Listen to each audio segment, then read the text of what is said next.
Hello everyone. आज का दिन काफी स्कैरी था। निफ्टी में निफ्टी सिर्फ कुछ ही एक मिनट में 200 पॉइंट गिरा। मैं आपको चार्ट पे दिखाता हूँ तो देखोगे ये कैंडल 22,300 का हाई था एंड उसका लो है 22,100 के भी नीचे। राइट, शार्प फॉल इंस्टेंट इन 1 मिनट। इसके चक्कर में आप देखो पुट ऑप्शन में क्या हुआ। तो आप पुट ऑप्शन में देखोगे निफ्टी के पुट्स, ये पुट का लो है, आप देखो। ठीक है, ये 10 रुपए से गया है ऊपर 300 रुपए। जस्ट एक कैंडल है ये। काफी लोगों के स्टॉप लॉस ट्रिगर नहीं हुए बिकॉज मूव इतना शार्प था। काफी लोगों को आप ट्विटर पे देखोगे बड़ा लॉस हुआ। सो अब आगे का प्लान ऑफ एक्शन क्या होना चाहिए? सबसे पहले जीरो डीटी को आप थोड़ा सा स्लोली प्ले कीजिए बिकॉज जीरो डीटी में बेसिकली सेम डे एक्सपायरी जिस दिन होती है उस दिन रिस्क बहुत ज्यादा बढ़ गई है बिकॉज सब लोग सिमिलर स्ट्राइक्स ट्रेड कर रहे हैं, एल्गोज में स्लिपेजेस आ रहे हैं। पहले हमें लगता था निफ्टी सेफ है, बट आज निफ्टी में भी इतना ही बड़ा मूव आया है। निफ्टी में जो बिकॉज पिछले हफ्ते सेंसेक्स में हुआ था, फिर मिड कैप में हुआ था, आज निफ्टी में सेम हुआ है एंड टाइम नहीं मिला, रिएक्शन टाइम नहीं मिला, बस 1-2 मिनट में सब कुछ हो गया। तो अब अगर निफ्टी का प्राइस एक्शन डेटा देखे, निफ्टी अगर हम डेली चार्ट पे देखे तो अब डेली चार्ट पे देखोगे निफ्टी जो सपोर्ट जोन है उसके पास आ गया है। ओके, ऊपर में सेलिंग प्रेशर थोड़ा फेस कर रहा है एंड सी अब थोड़ी सी वॉर की टेंशन है और हमारा जो बट ये है इलेक्शन आने वाला।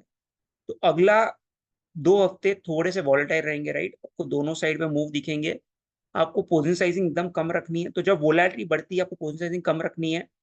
तो निफ्टी में अब ये जो लो है, इस कैंडल का जो लो है लगभग 21,800, तो आज 22,000 के नीचे क्लोजिंग आई है। 21,800 का जो लो है क्रूशल है। 21,800 एक सपोर्ट जोन है, ऊपर में 22,400 22,500 सेलिंग जोन है। तो अब जो प्लान ऑफ एक्शन आपका होना चाहिए, पहले तो आपको जीरो डीटी ट्रेड नहीं करना है, आपको थोड़े से लंबे टाइम फ्रेम के ऑप्शन ट्रेड करने हैं। उसमें क्या होता है, उसमें जब मूव आता है तो आपके पास टाइम मिलता है ट्रेड को मैनेज करने का।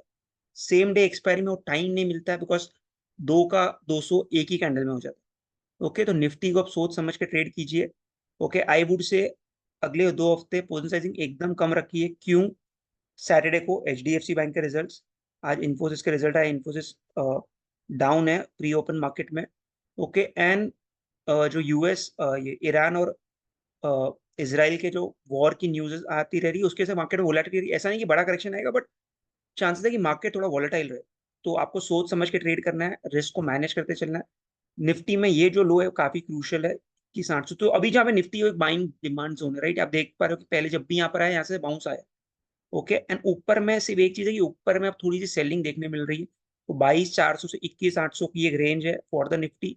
बैंक निफ्टी में अगर हम देखें तो 47,000 एक सपोर्ट जोन है, राइट। ऊपर में अब 48 से 48,500 एक सेलिंग जोन है। तो दोनों इंडेक्सेस अब देखो एक रेंज के अंदर चांसेस है कि वोलेटिलिटी रहेगी बिकॉज ऊपर में सेलिंग जोन है, नीचे में बाइंग जोन है। इस ऐसे सिनेरियो में क्लीन मूव आना मुश्किल है। ओके, और इंडिया विक्स भी आप देखो तो लोअर लेवल से बाउंस कर रहा है, right. Till the budget chances है विक्स भी बढ़ जाए तो आपको वोलेटिलिटी में बढ़ सकती है टिल द बजट। तो उसके वजह से आपको, अगर आप ऑप्शन ट्रेड कर रहे हो तो उसका भी एक रिस्क लेके चल रहे हो, स्पाइक इन आईवीज।